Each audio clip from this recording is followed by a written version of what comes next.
ఆయన రామలక్ష్మణుల దగ్గరికి వెళ్ళారు. ఇదే కిష్కింధకాండలో చాలా ఆశ్చర్యకరమైన విషయం. వెళ్ళి ఆ రామలక్ష్మణుల్ని ఇలా చూశారు. చూసి చూడగానే ఈయన వాళ్ళ కాళ్ళ మీద పడిపోయి నమస్కారం చేశారు. చెయ్యొచ్చా అలాగా? చేయకూడదు. సన్యాసి గృహస్థుకి నమస్కారం చేయకూడదు. ఎందుచేత అంటే శాస్త్రంలో అంతే.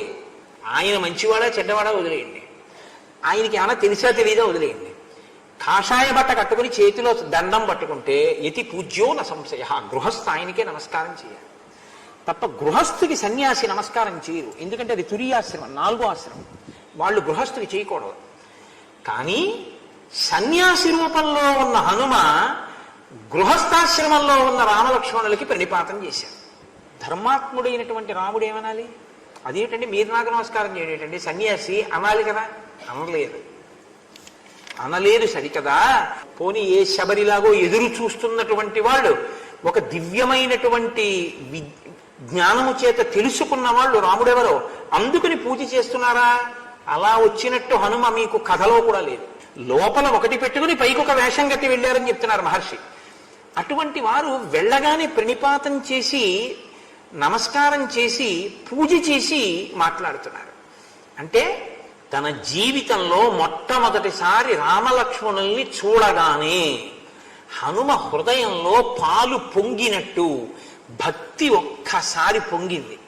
నా జీవితం ఈయనకే అంకితమైపోతోంది, ఈయనే నా ఆరాధ్య దైవం, ఈయననే నేను ఉన్నన్నాళ్ళు, నా అవతారం ఉన్నన్నాళ్ళు నేను ఈయన్నే సేవిస్తాను.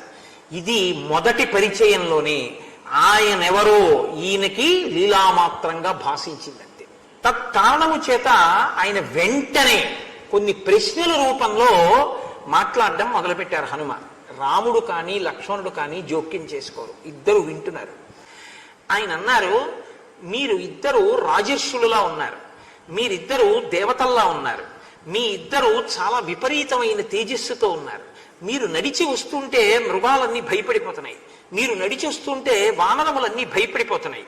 మీరు జటావల్కములు ధరించారు, ఈ పంపానది తీరం అంతా మీరు నడిచి వస్తుంటే శోభిల్లుతోంది.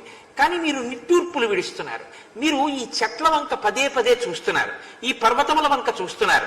మీ నడక చూస్తే సింహంలా ఉంది, మీ యొక్క పరాక్రమం చూస్తే వృషభంలా ఉంది. మీరు చాలా విశాలమైనటువంటి వక్షస్థలంతో ఉన్నారు, ఇంద్రధనస్సుల్లాంటి ధనస్సులు పట్టుకున్నారు, అక్షయమాన తూణీరములు పట్టుకున్నారు.